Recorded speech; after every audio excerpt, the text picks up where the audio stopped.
Yo, yo, yo, good morning. Grateful for another maggot-free day above the dirt, Jersey Shore. Check it out.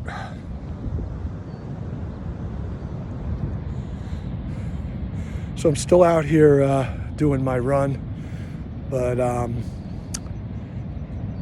taking a pause to drop some thoughts.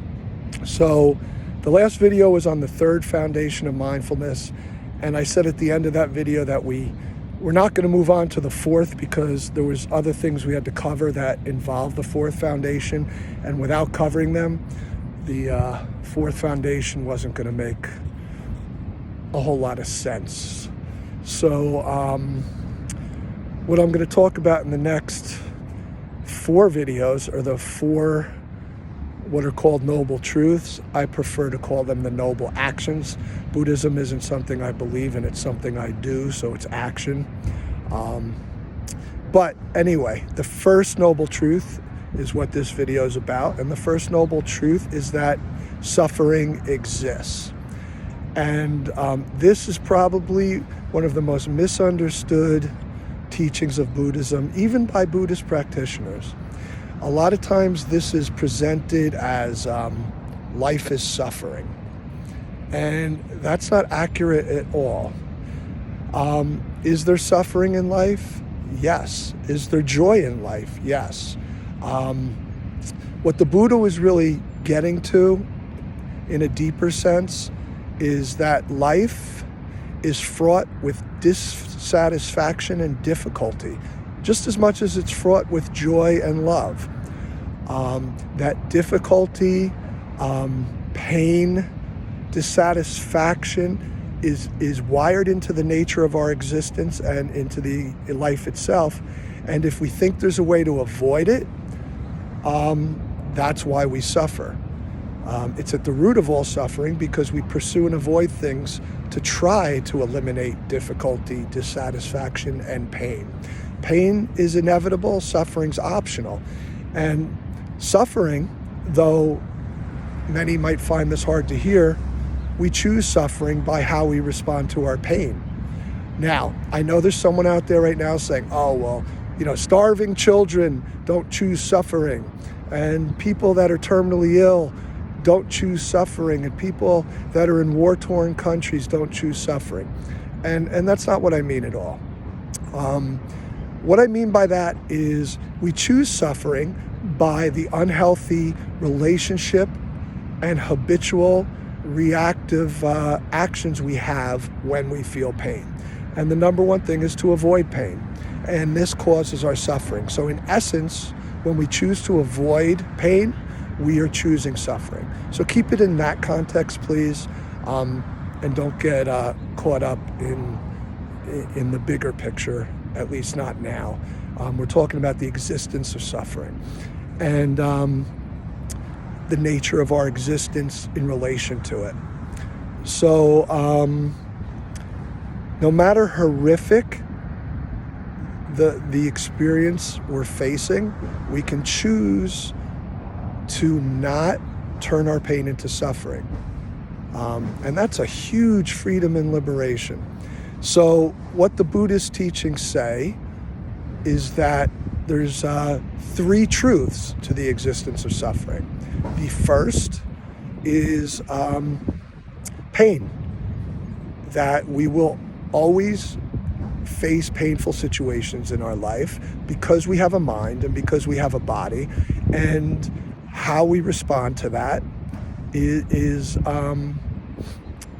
what causes or doesn't cause suffering for us.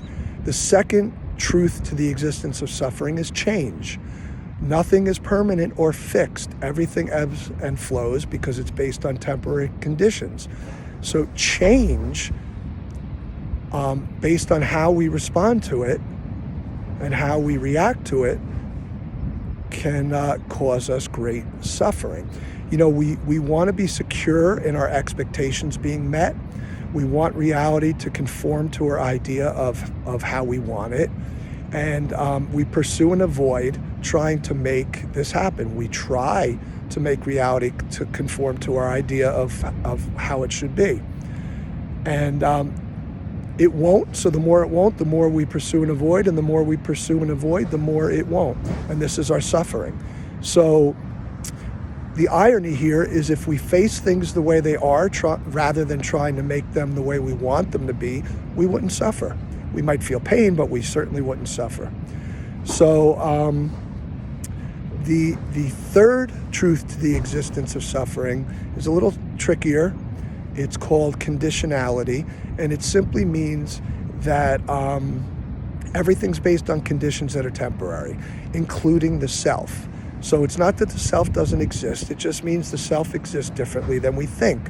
Most of us, most of the time, are identified and attached to the temporary conditions, and we construct a construct of self that is completely identified and attached with these conditions, and that keeps us stuck in them.